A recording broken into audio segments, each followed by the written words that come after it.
What's up, everybody? It is Wednesday, May 18th. I hope you had a good Friday the 13th, but we are back for The Wire, and we are going to be talking NBA playoffs, baby. The Wire starts right now. I'm going in, it's first and 10. I'm a legend boy, a champion. They can't match the flows, the X's and O's. I'm breaking the code, devastation about to unfold. They calling me Derek by the way I roll. Bet you never ever seen a pro this cold. I float like a butterfly, sting like a bee. I mix with Iron Mike and the great Ali. I'ma run it back, believe me, baby. I fathered the game, call me Daddy Brady. I'm like that, try be like this. Sammy Sosa, that boy don't miss. It's the return of the greatest. Any way you name it, I'm everybody's favorite. I'm bringing the pain and bringing the fire. Hey, stay tuned, it's going down to the wire. Fellas, you survived Friday the 13th, which means I hope that you stayed out of the woods and stayed home. Yeah, definitely, man. I don't know. Sure. It was mostly just basketball, and that's what we're going to get into today, so I'm looking forward to it. You guys doing all right? Yeah, we good, man. My wedding band got resized and it fits now, so. Hey, looking good. I can't wait to get I've got a temporary one until the wedding, because I guess I'm getting mine as part of the ceremony. Hold on, Jordan watches this, right? Yeah. Okay, well, Jordan, I'm going to make a confession. Even though we don't mind actually being married, this is very annoying to wear. Yeah. I just don't like wearing, I've never worn a ring in my life. Yeah. Well, no, I'm not saying that. That was all Justin. That's not me. No, when I'm working and with my hands. Oh. Jordan, watch out, man. I work from home. She's got me in a box. Very nice studio box. All right, so we're going to talk about... Let's move on. We're going to talk about basketball. So I think where we're gonna start our recap is going to be the what was the semifinals for the conferences. So we've got 4 series to cover and then 2 series to talk about that are coming up. So let's dive on in. First, we had the Golden State Warriors, who took the series from the Memphis Grizzlies 4-2. Let's see. I've got some scores and stuff, but I'll just open it up right here. Want to get your overall take, your moments from the series, what you liked, what you didn't like, and then we'll take it from there. Whoever wants to get us started. Moments from the series. Let's talk about the fact that obviously Ja got injured. It is what it is, and honestly, Memphis is the most acclimated team to losing their superstar. They played 21 games without him in the regular season, and they're a fantastic team, as we saw them against Golden State, quite frankly, even without Ja.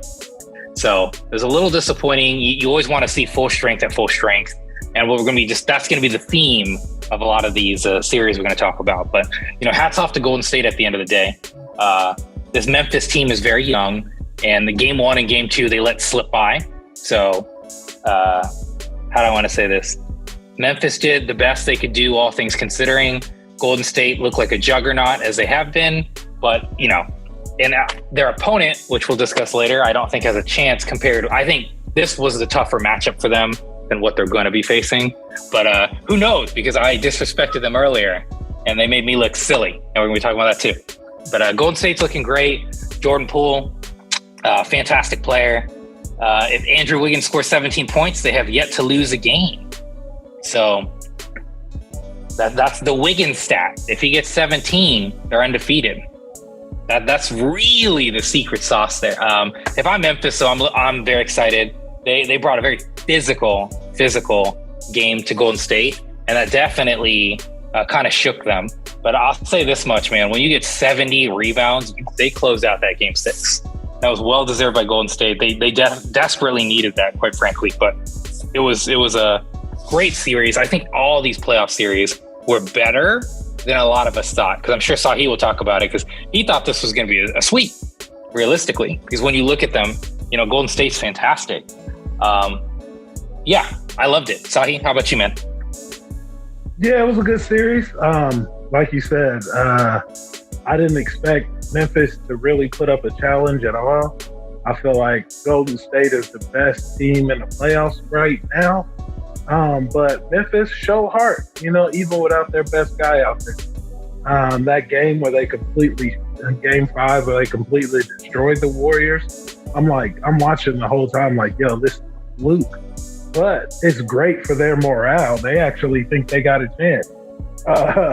And I mean, at the same time, I wasn't really sad for the Golden State Warriors. Like, man, they need to pull it together. They're getting whooped. I was more sad for the Grizzlies because this is going to give them false hope.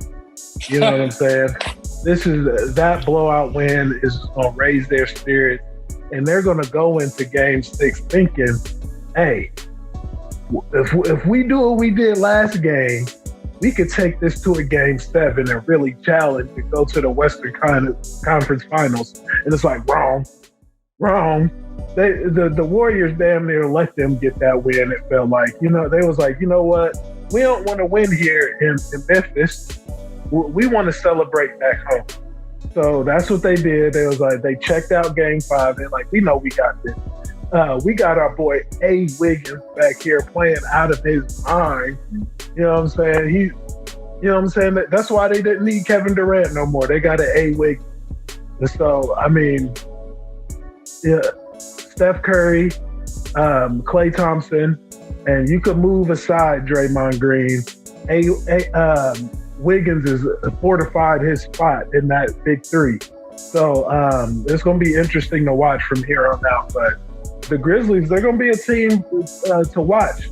They're going to be in the playoffs, I think, for the next 4 or 5 years, doing what it do. Maybe not competing for a finals or a championship, but they're definitely going to be competitive. I love that, Sahe. You at least didn't do them as dirty as you usually do, like Kansas City and things like that. You threw a dig, but then you said that you might be able to watch out for them next year. I like it. Well, yeah, for sure. All right, we are moving right along here.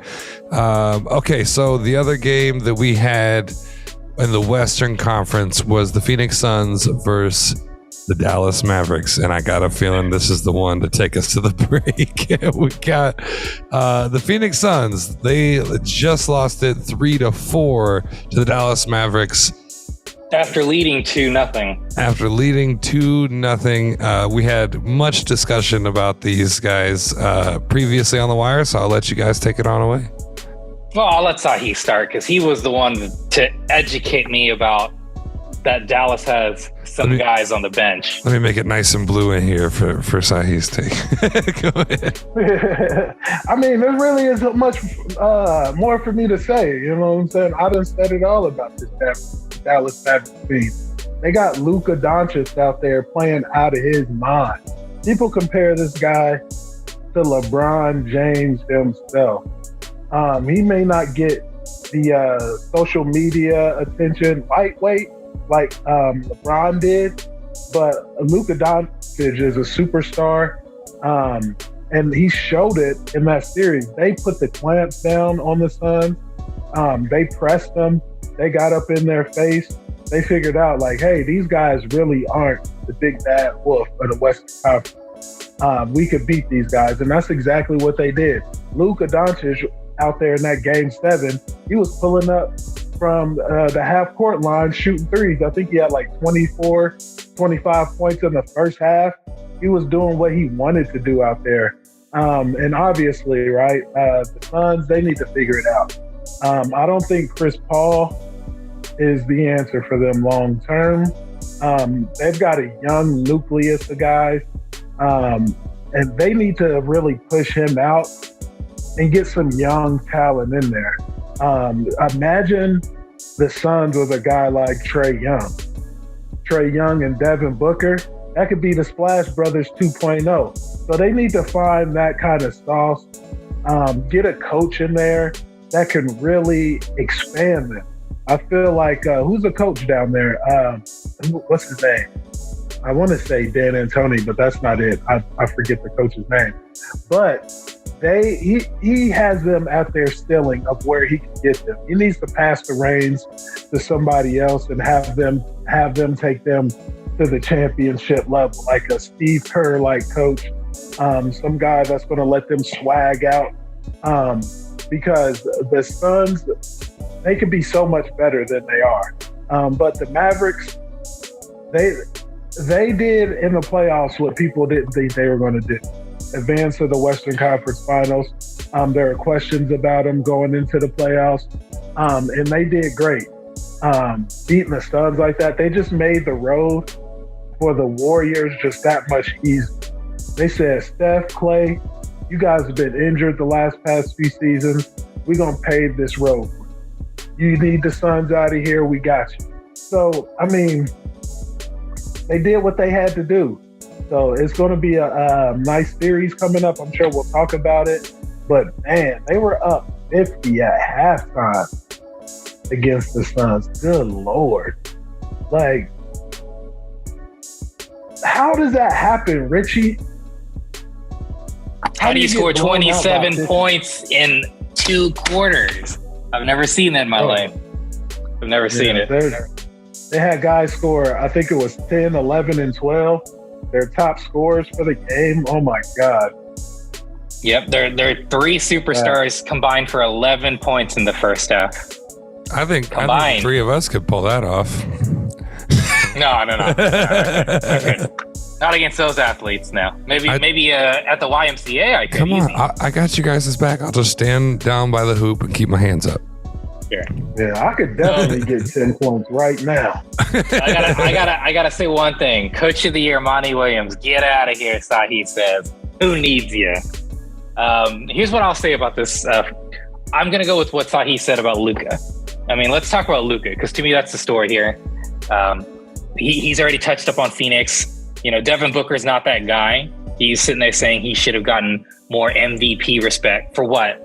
Like, this guy doesn't play that hard. They were just very confident, Phoenix. Making fun of Luka. Let's go over some numbers. In the first 4 seasons of his career, Luka Doncic, 26.4 points per game, 8.5 rebounds, 8 assists per game, 53% effective field goals, 3-time first team All-NBA and Rookie of the Year. LeBron James, 26.7 points per game, 6.7 rebounds, 6.4 assists, 49% effective field goals, 1 first team All-NBA, 2 second teams Rookie of the Year. So I can keep going on the list. Larry Bird, 22.2 points per game, 10.8 rebounds, 5 assists, 50% effective, 4 first team All-NBAs, 1 NBA championship, Rookie of the Year. So we can keep going through these names. I got a bunch of them. Magic Johnson, 18.3, 8.7 rebounds, 9 assists, 2 finals MVPs, 2 champions, 1 All-NBA team. So the point being is, when you just listen to some of those people, Luka has very similar numbers to LeBron James. Slightly less scoring, barely. Significantly more rebounds and assists. So I'm not saying he's better or whatever. The point is he's playing at the elite of the elite level early into his career, like some of the greatest. This is the dude. I think comparing him to LeBron is fair in the sense of he is the guy that has the ball. Quite frankly, a lot of these cats don't want to be the facilitator and the focal point of the offense, but he's akin to how James Harden was in Houston and how LeBron has been his whole career. And this guy has absolutely been balling out. One of the most incredible starts to a career I've ever seen, to be honest. It's phenomenal to watch this guy. I'm not saying he's the greatest. I'm not saying anything like that, but I love Luka. I think he's going to be somebody we're going to watch for years to come in terms of being a top 5 player. I don't think that's changing anytime soon. And what I really found funny is when Devin Booker was smack talking him after Game 5 they had won and Phoenix was up. Luka said, it's easy to talk smack when you're up. And Luka proceeded to dominate Game 6 and Game 7. And I think that's what makes this kind of like a little legendary run. And Dallas played incredible. Nobody gave them a chance to win this. You know, Phoenix was the perennial first seed. They were up 2-0. Chris Paul on the other side of things, has blown 4 2-0 leads. And in all of NBA playoff history, only 8% of teams lose when they're up 2-0. And Chris Paul has 4 of those. So interesting. I mean, he's still one of the greatest players of all time, but man, it's not a good look in terms of like, he just tends to never close things out. And what do you expect when he's 37? You know, he's not the focal point anymore. So I'm not putting this loss on him, but it was just a really strange statistic. Is one of the greatest point guards we've ever seen. Just can't seem to win, right? Look, we talk about Larry Bird and Magic Johnson all the time. And one of the things we always talk about, oh, Larry Bird has all these numbers. Well, Magic Johnson just won, right? He may not have had the cool numbers that Larry Bird had. He may not even have some of that skill that Larry Bird had. But you know what? He won 5 championships, right? And at the end of the day, that amounts to a lot more than just being able to shoot the ball. And again, these are 2 outliers of the 2 top 10 greatest players in existence. I'm just using them as an example because they came in the league in the exact same year, and they were rivals throughout their whole career. So even though Larry Bird may have all the skill and et cetera, and he still won a lot. Let's not kid ourselves. He won 3 championships. But the point is that it's not always numbers. It's not just numbers. And for Chris Paul, he has all the numbers in the world, which is what I'm getting at. But he does not have that championship. And him turning 37 now, I don't see him getting it. You know, he's had ample opportunities. If he didn't get hurt in Houston, he wins in 2017. But you know what? It didn't happen. And sometimes it's just unlucky circumstances and unlucky timing. But the bottom line is, Chris Paul is not going to win a championship. It doesn't matter how good Phoenix is. They're not built for it. DeAndre Ayton is leaving after this year now. So where do they go from here? This was a grim look for Phoenix and a very interesting look for Dallas, who traded for Dinwiddie, and everybody thought that was a terrible trade to give up Porzingis for Dinwiddie. And here's Dinwiddie scoring 30 points. So we'll see. This will be an interesting West Coast finals. Absolutely. Well, let's go ahead and keep it rolling here, because I do have a little special surprise planned for the end once we get through the NBA playoffs here. So next, we're moving over to the East, and we're going to get started with the number 2 Boston Celtics versus the number 3 Milwaukee Bucks. The Celtics take it 4-3. Another one I don't think was called here on the wire. Correct me if I'm wrong, of course. Sahe, you want to get things started with the Celtics versus the Bucks matchup? Yeah, this was a great series. The emergence of Jason Tatum finally getting over that hump and getting into the Eastern Conference Finals. He can now say that he's a great basketball player, right? He's got the stats. Now he's led his team far deep into the playoffs and knocked off, what makes it more impressive, the defending champion, Giannis. Although I feel like it would have been a different series had they had their Robin up there, Chris Middleton. Yeah, if they would have had him out there, I think it would have been a little bit more competitive. I'm talking about going down to the last shot, you know what I'm saying, of Game 7, like a real classic series. But the Celtics just had too much for him, and is just unlucky, I guess you can say. I mean, injuries are a part of the game, but I feel like the Bucks, they went as far as they can go.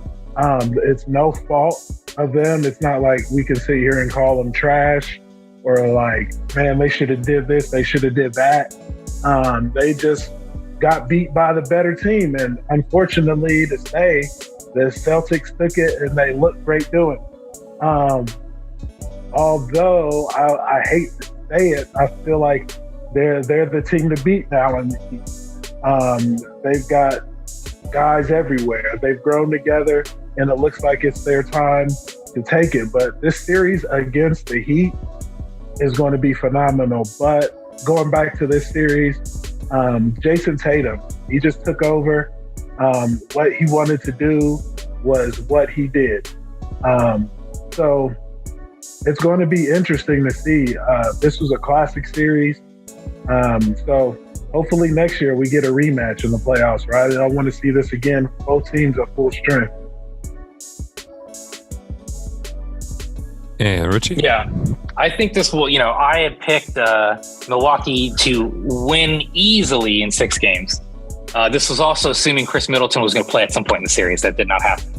I firmly believe if Chris Middleton's playing, he's at differential. But I would love to credit Boston because outside of Giannis, this wasn't even fair. Boston is a super talented, super deep team, the number 1 defense in the league.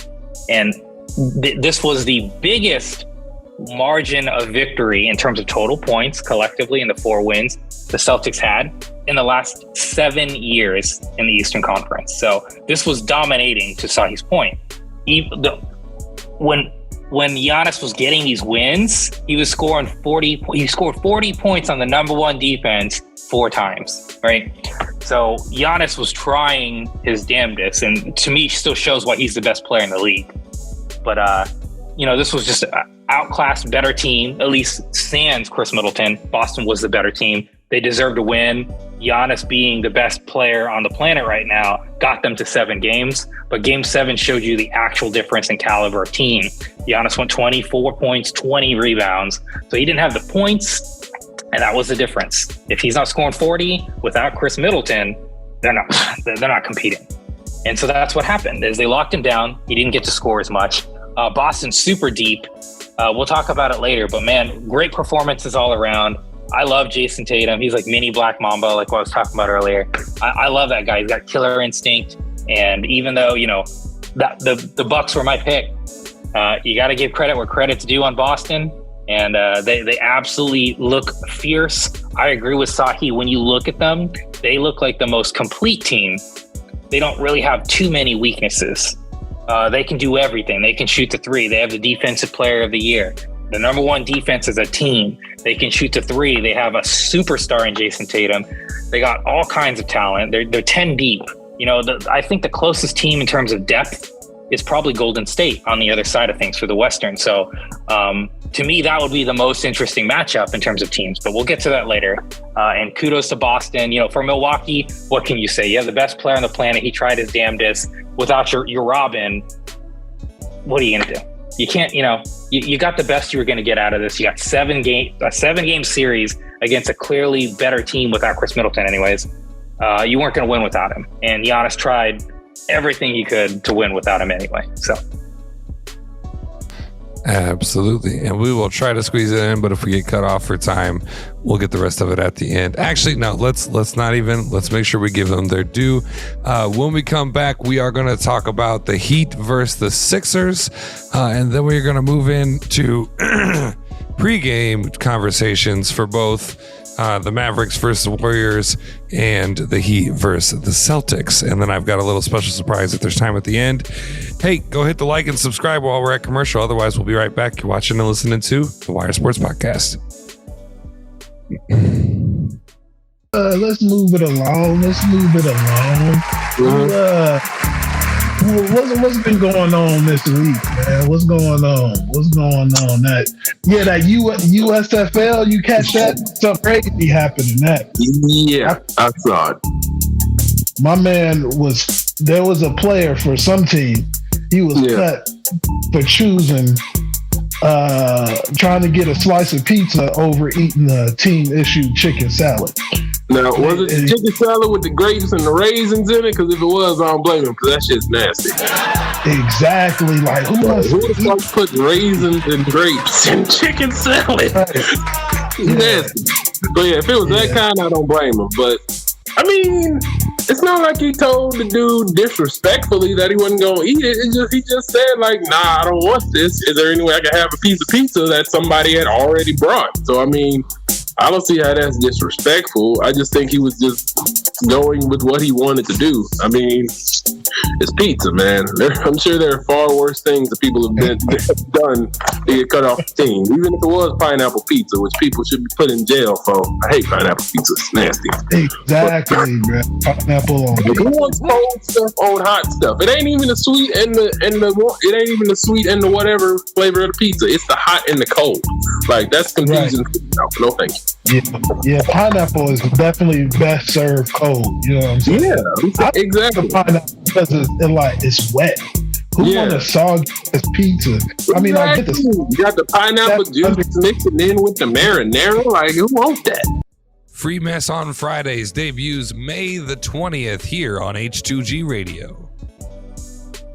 All right, folks, welcome back to the Wire Sports Podcast. Hey, that commercial is an excellent reminder. Whatever you're doing on Friday, cancel it. Don't do anything else, because Free Mess Weekend starts this weekend, Friday. As soon as you wake up, tell everybody to leave you alone for 45 minutes, because you got to listen to the first episode of Free Mess on Friday, starring our very own, Sahe. On Saturday, the very first episode of True Crime for the Innocent Mind, going after Casey Anthony. Not going after her. That's what it sounds like when I talk about her.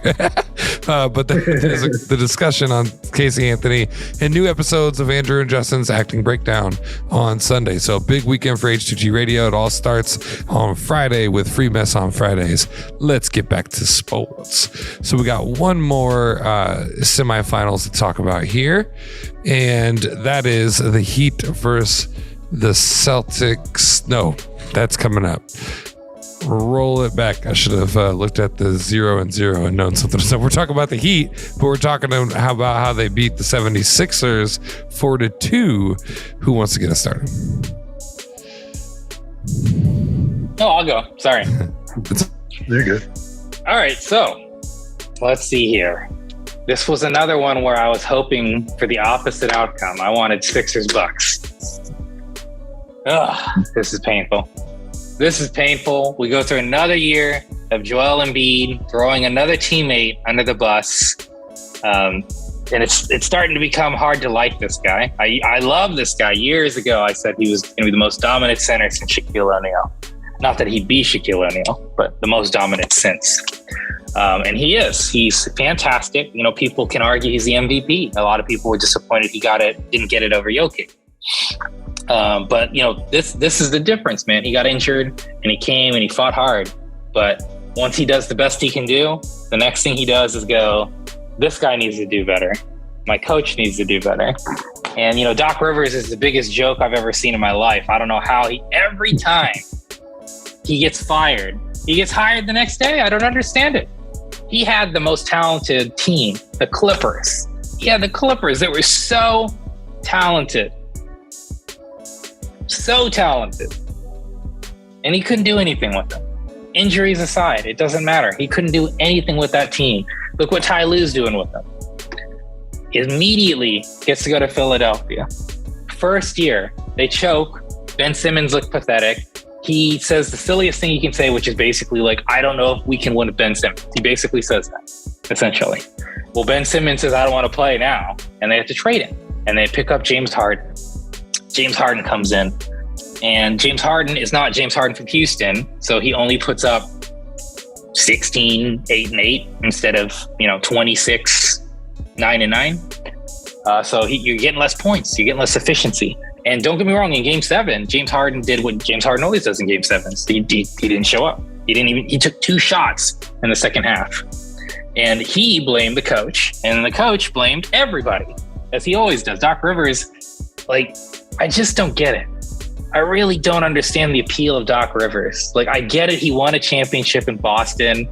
Therefore, everyone's going to suck his proverbial sausage for the rest of his career.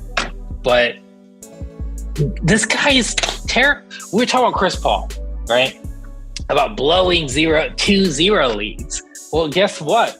Doc Rivers is the most famous coach for blowing 3-0 leads and 3-1 leads. He's done it 7 times in his career, where he only had to win one more game and he couldn't get the job done. So I really don't get the Doc Rivers appeal. There's even rumors, they've already put them to rest, that the Lakers were ready to hire him if Philadelphia fired him. And I'm sitting here like, how? What does this guy never wins. And he always has talented teams. So I don't understand that. So if you're a Philadelphia fan right now, you're in shambles. Because James Harden's about to get $48 million, looking pregnant. Joel Embiid's blaming everybody over and over and over. He's not growing. He's the best he'll be, but he's not an effective leader at this point, you know? And you have the most incompetent, like, finger-pointing coach I've ever seen in my life. Let's get back to the other side of the things then. Let's talk about, like, the team I do want to talk about, the Miami Heat. The Miami Heat are a well-oiled machine. I honestly wish Trey was here because he was the one really talking about Heat culture and talking this team up. So I'll try to do it for him. You know, this is the number one seed for a reason. This is, you know, the team that will play 44 minutes all across the board. And this is a team that beat Philadelphia without Kyle Lowry, who they picked up this year to help them facilitate the ball in the playoffs. So they won without Kyle Lowry. So that just goes to show you how good this team is. Now, Philadelphia, sure, Embiid got injured with his orbital, but the bottom line is he missed 2 games. He still had opportunities to play this. So Miami's looking great. I mean, I'm looking forward to Miami-Boston, and we'll get to that, obviously. But Miami looked fantastic. Miami's got, the only thing about Miami that I don't like is you got this little white boy, Tyler Hero, and this tall dude, Duncan Robinson, and every once in a while they pop off. And when they pop off, they're going to win guaranteed. When they don't pop off, it is difficult for them to win. And so I don't like the inconsistency there. But Miami plays hard. They full court press defense. These guys are conditioned. This is the Pat Riley Heat culture team. This is what they do. They play 48 minutes, and you are going to have to get, you know, exert every ounce of energy you have playing against them. And Philadelphia crumbled, and Miami succeeded. Jimmy Butler, you know, this is a guy who, in the regular season, you know, he does good, serviceable. But when he hits the playoffs, he's a superstar. It's like he doesn't care about. It reminds me of Allen Iverson. You know, when he was talking about practice. Like, to me, Jimmy Butler is just ready. He's Jimmy Buckets. That's what they used to call him. You know, Jimmy Butler is made for the playoffs. This is a two-way player. He's not like an offensive guy. You know, he's not like Luka, where it's like the offense is just incredible. This is a guy that will put up buckets and will guard anybody to the best of the ability. This is a true two-way guard, true way forward. He is fantastic. He's a true leader. And I'm very much looking forward to Miami-Boston. These are 2 complete teams, and it's going to be nasty defense, and it's going to be interesting. It's going to remind me of the 80s, to be honest, and I'm looking forward to this matchup. Oh, yeah. And we'll get into that in just a second. Sahe, what did you make of the Heat and the 76ers? Man, the Heat and the 76ers, I feel like I got to go to bat for old Doc Rivers and the boys. He's like, hey, Richie, the reason why I got so much appeal in this league is I coached the good guys, you know. We got injuries. We didn't have a chance, all right? And you went a little too hard on Joel Embiid, all right? Joel Embiid is out there looking like Batman trying to save Gotham City with the mask on, all right? He's out there doing all he can. It's not his fault. He's got like the most dysfunctional group of guys around him. He is a superstar. He's one of those guys that needs like a Kobe or a Penny Hardaway or a Magic Johnson. One of the guys that can handle the ball, dish it off, and get points when it's needed. Somebody to take the pressure off of him. He thought he had that with Ben Simmons. Ben Simmons is softer than tissue. All right. James Harden. Oh my God. What happened to this guy? All right. I feel like it's all James Harden and Doc Rivers' fault why they lost this series. Joel Embiid got hurt. He did what he could do. When he was healthy, they were winning games. After he got hurt, it became a series again. But the Heat, like Richie said, they're a well-oiled machine. When they went to the finals a few years back and played the Lakers, like, who would have thought, right? At the beginning of that year, the Heat Like after LeBron left, people thought it would be a long time in hell before the Heat were in championship contention again. But that goes to the greatness of Pat Riley and his basketball mind, and pairing with Eric Spoelstra and getting those guys to believe. You know, they don't have any superstars on their team. They got a star in Jimmy Butler that's really recognizable. Richie brought up Duncan and Hero, but those are role guys, really. Those aren't like standout guys. Like if they're on, they're on. If they're not, it's probably not going to be a chance for success. So it's just amazing to see, like they're showing the league, like, yo, like Pat Riley was like, I made the super team.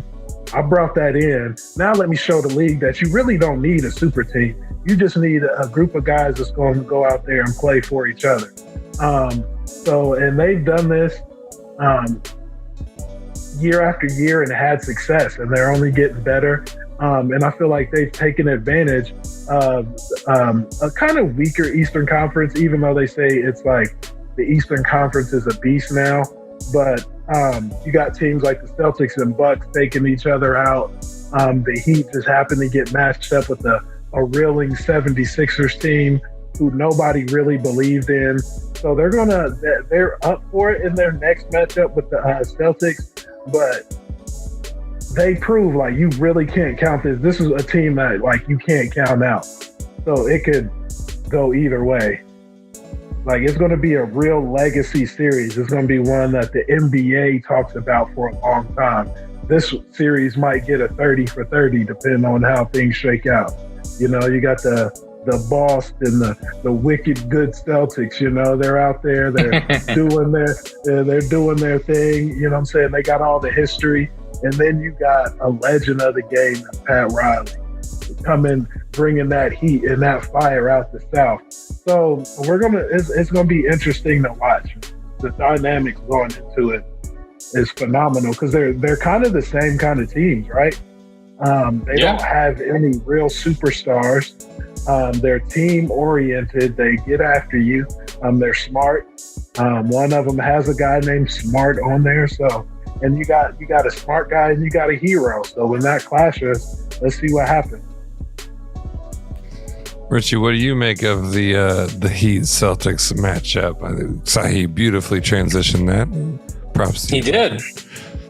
Here's what I make of this matchup. I got to start throwing caveats because we go a weekend. Like there's a lot that happens during these weeks. If Kyle Lowry does not play, Miami has no shot. Period. And so as of right now of our recording, we don't know whether or not Kyle Lowry will play. So if Kyle Lowry plays, I still think Boston's going to win. I'm calling Boston right now. I think it's like I was talking about earlier. For me, my issue with this, because Sahe already pointed it out, these are very similar teams. They have similar goals. But the bottom line is Miami's players that are going to step up, it's not as often. You know, you got Jaylen Brown. You got honestly, you have a 1A and almost a 1B. Jaylen Brown is a phenomenal offensive weapon as well. Him and Tatum both averaged over 25 points a game, right? So you have two offensive weapons, not just one. You have the defensive player of the year and Marcus Smart. You have a solid team. Al Horford is back. You got what you need. Miami has, Jimmy buckets, of course. And if Kyle Lowry's around, he can get those other guys involved. But without him, they've been looking anemic. And that's my concern is, will Duncan Robinson and Tyler Hero show up? Without Kyle Lowry, I don't think so. So it's a tale of two tapes. I think with Kyle Lowry, it's probably a 6-game series. Without Kyle Lowry, I think it's going to be like a 5-game series. I think Boston will dominate them if Kyle Lowry does not get to play, because they just don't have... Jimmy Butler is not a facilitator. That's not what he does. Like we were talking about, I was comparing him to Luka earlier. He's not the type of guy that's going to start getting people involved and distributing. He's the type of guy, they call him Jimmy Buckets. He gets buckets. He scores when he needs to score. He plays great defense, but he can't get his teammates involved. That's why they picked up Kyle for this specifically. So if Kyle's not playing, it's going to be a wash. But I think, it's not like Miami can't win this. And if Kyle does show up, like I was saying, I still think they'll lose in 6, but they could beat Boston. I think Boston is just more consistent. You have 4 guys who can score over 10 points per game, average over 10 points per game. And I always like the law of averages. And we'll talk about that on the Western side as well. I like consistency. I like what I know what I'm going to get from them. And what I know I'm going to get from Tatum and Brown is 48 points right there, just between the two of them. I'm going to have the opponent's going to score less than 105. Boston average is 109. And that's what they do, like clockwork, every single time. So there's no Giannis this time. Jimmy Butler's great, but he's not Giannis. He's not the best player in the league. So I just don't see this being a different outcome than what we saw with Milwaukee. So I'm definitely going Boston. Sahe, man, did you want to rebuttal that at all? And also, who do you have winning that series? We know Richie's pulling for Boston. Yeah, as a Lakers, don't you ever say pulling. Not pulling for it. He's I hate selected. Boston, but I've chosen Boston. He's selected. I don't pull for Boston. Yeah, I can't be as unbiased as Richie on this one because I hate the Celtics as well. I mean, just because I'm a Lakers guy, you know what I'm saying, rivalry. You never want to see them get a championship over your team because that's everyone hates the leprechaun. That's like a bigger battle, yeah. But I want to say the Celtics, but Jimmy Buckets out there, man, he's a dog. Like, he's going to put fear into them boys over there. They're going to be like, man, we thought we had them, but they keep coming back and they keep coming back. And they're going to play that lockdown defense on them. And it's going to be hard for them boys to get it off, especially getting the three balls off. They're going to have to get something different, do something different because the Bucks, they really protect the paint. You know what I'm saying? They protect the paint and they want to go down and beat you down low. They got Lopez and Giannis down there. The Heat don't do that. They gonna play you where you at. They gonna get in your grill and they gonna make it tough for you. So I just feel like I just think that the Heat, you know what I'm saying, they're just gonna be more of a dog, and we might see more overtime games in the series. I feel like we're gonna see a couple overtimes, and then Jimmy Butler is just gonna take over. All right. In the next matchup, we have Richie's arch nemesis, Steph Curry, and the Golden State Warriors versus the Dallas Mavericks. Who wants to get started on this one? I can start. You want to start it off? Yeah, I'll start it off. All right. I was alluding to this earlier. I like consistency, and that's what you get out of Golden State. It's not even, this is night and day, man. We know Luka Doncic is going to do his thing. But what we do know is Golden State is going to have 4 guys easily over 10 points, right? Wiggins, Poole, Klay Thompson, Steph Curry. That's for sure. You know, cut the check. That's 85 points between the 4 of them every single time. So my heart says that's what's going to happen. My brain and my hater is too strong. I'm not even going to be biased now. Dallas is winning, baby. Luka Doncic, we just talked about it earlier. The best 4 years I've seen since LeBron James. That's 2001.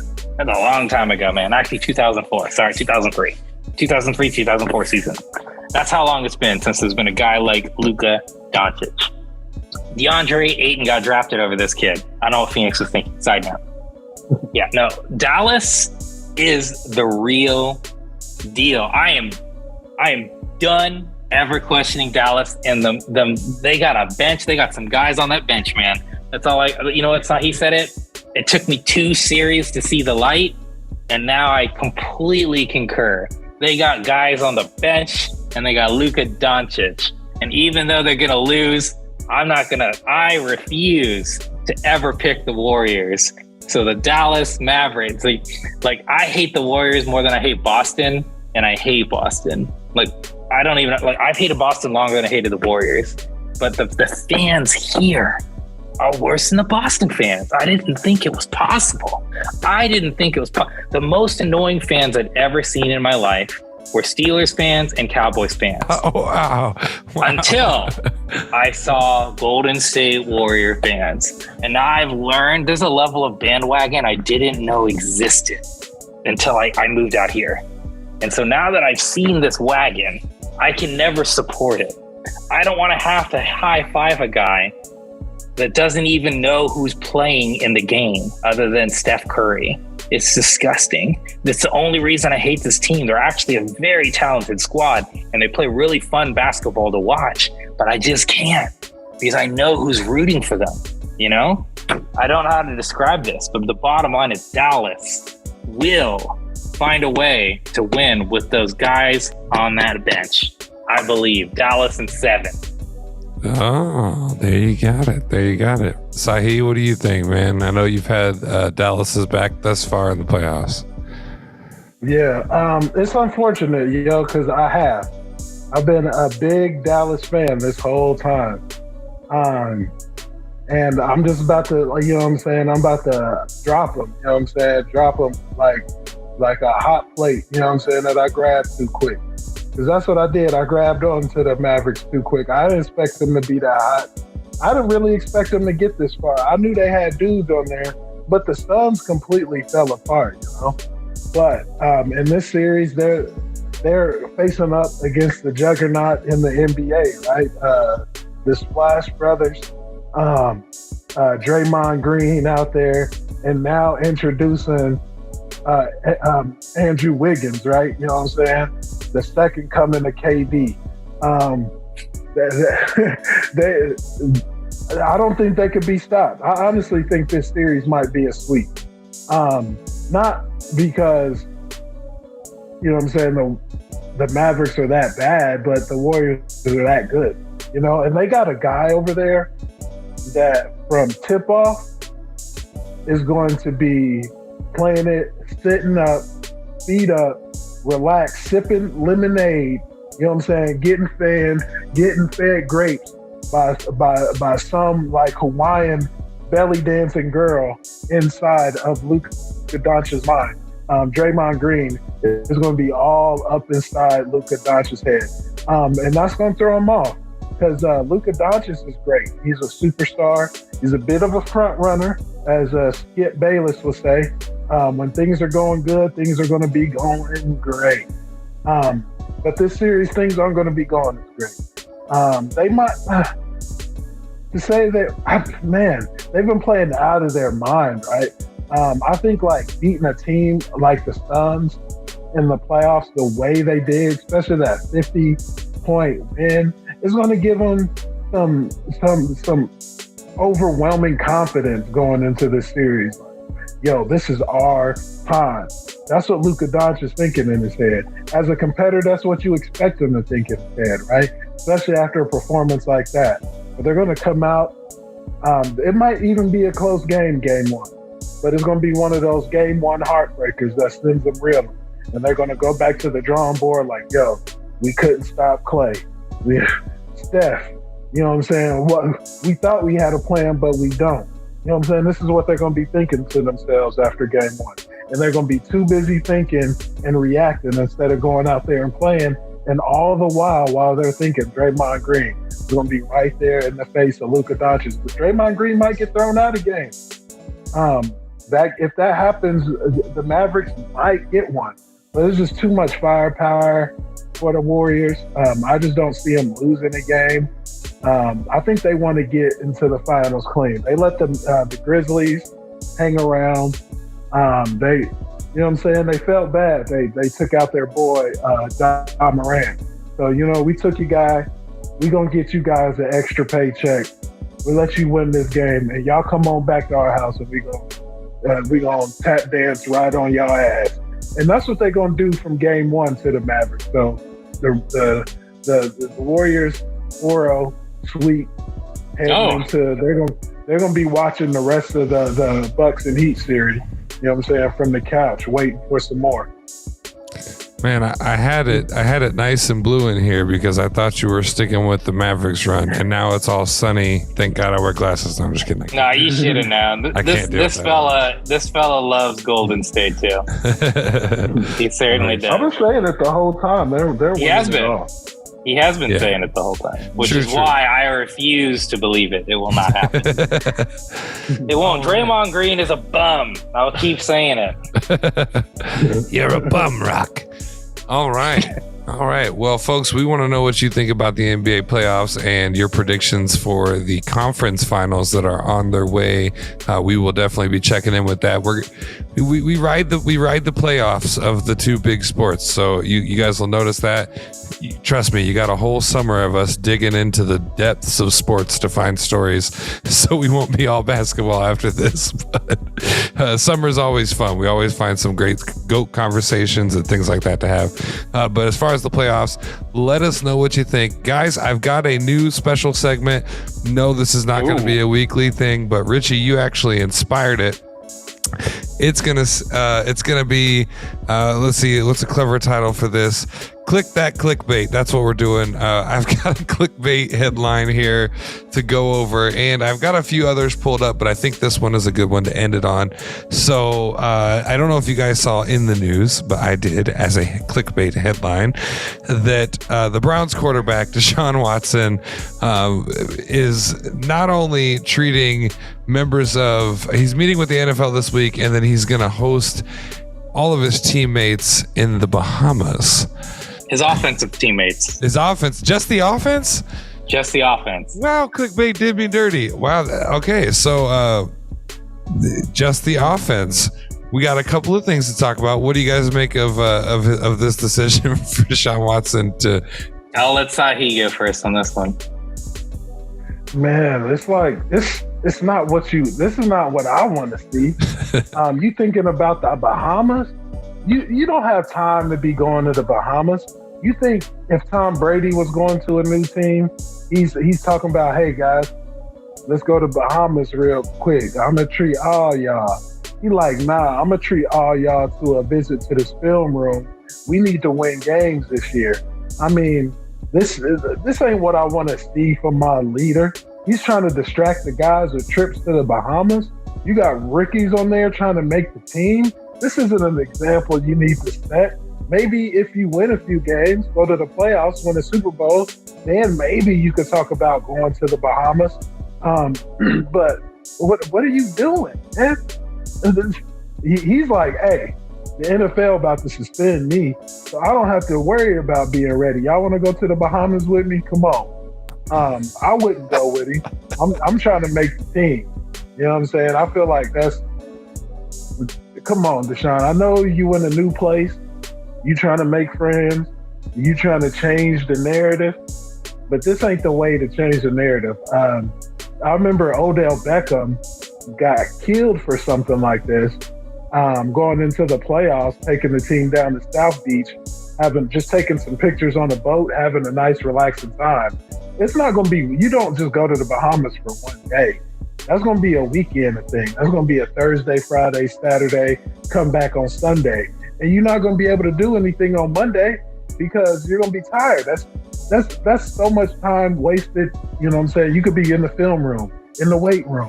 You know what I'm saying? Stretching, getting treatment. All right? Come on, Deshaun. Cancel the trip. Get your ass into the facility and let's go to work. But actually, we play them on the 27th, so go to the Bahamas. Be unfocused. The Tampa Bay's about to come up there and tax that ass. Richie, do you think Deshaun just got up into Cleveland, got a taste of that Ohio weather, and said, "I need to get out of here"? No, I don't think that's what it is. I understand where you're coming from, but I mean, there's a lot. Let's look at this from the other side of things. He looked at it from a pure football perspective, and you know what? That's fair.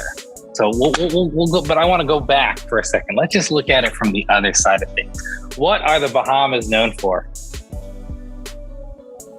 Anyone? Hold on, I can change the color. Okay, my man thought he knew where I was going with that. I didn't want to go there. Offshore massages. That's what he's doing. Oh. Happy endings that are legal. That's what this man is doing. He's made a great decision. He absolutely knows what he's doing. He's doing what we allegedly heard he did, but now he can do it over there, no problem. So that's the other side of it. Second, is Baker Mayfield invited? Because it's the offense. How does that work?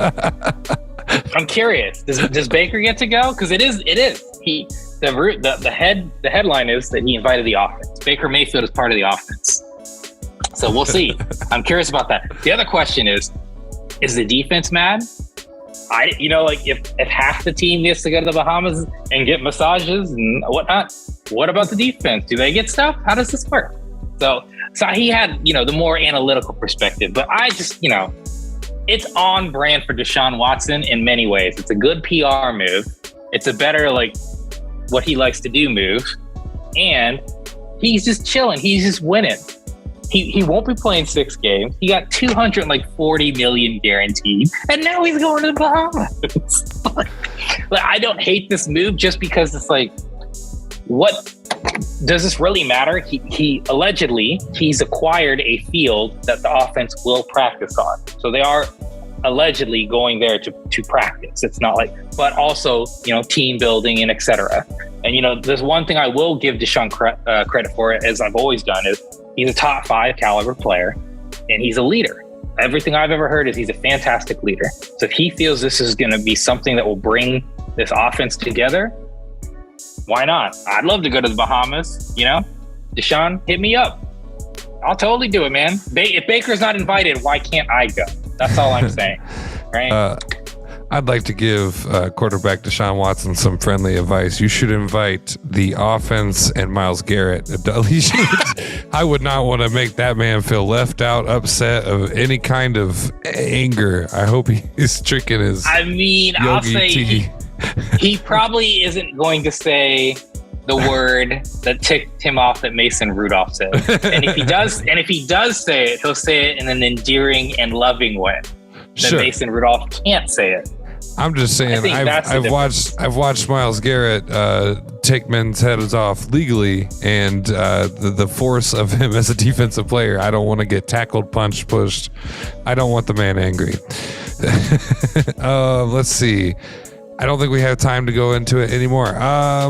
We've got the big weekend coming up, guys. Free Mess weekend kicks off with Free Mess on Fridays, hosted by our very own Sahe.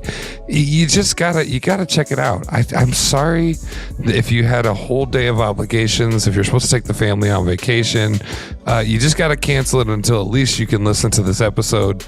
Sahe has told us that it's not safe to drive while listening to this episode. You should be sitting down. No, just buckle up. But Free Mess on Fridays is a lot of fun, guys, and it's getting all kicked off this Friday, the 20th of May, and on Saturday, we're getting kicked off with our True Crime for the Innocent Mind. Lots of awesome coverage, some big ones coming up on the recording schedule, so if you're into true crime, you'll love what we got going on. We got 2 true crime fanatics who are getting married, talking to a guy who's rather on the innocent side of life and probably didn't know as many disgusting things that are out there that are out there. So plus we'll have special guests in the future with that show, and then new episodes of Andrew and Justin's Actors Breakdown and all the shows here on H2G Radio. You can catch our old, we've got 7 seasons of the H2G podcast that you can check out. We've got the whole 7 seasons of The Wire. So much to offer and so much to come. You guys have any parting words this week? No, man. Check out Sahe's show this Friday, man. Can't miss it. Oh yeah, Free Mess on Friday. Check it out. You know what I'm saying? True Crime on Saturdays. We got a whole slate, man. We got shows pumping out. We're doing this for y'all, man. Absolutely. What else could you want? What more could you want? That's a good reminder, Sahe. In the bio, there's a link to our Patreon. We are doing this for you. And anyone who wants to show support, we want to give back to you. So we have great behind the scenes content. There's actually a great behind the scenes cut from last week's episode that's going to be going on to Patreon. So just need to donate $1, and it shows us that you care, and it helps grow things here at the station. We are not so far away from having a full week rotation, and this has been a dream since like 2011. So we love you all, and we will see you next Wednesday here on the Wire Sports Podcast. Live, laugh, love like it's your last, people. Oh God, he did it.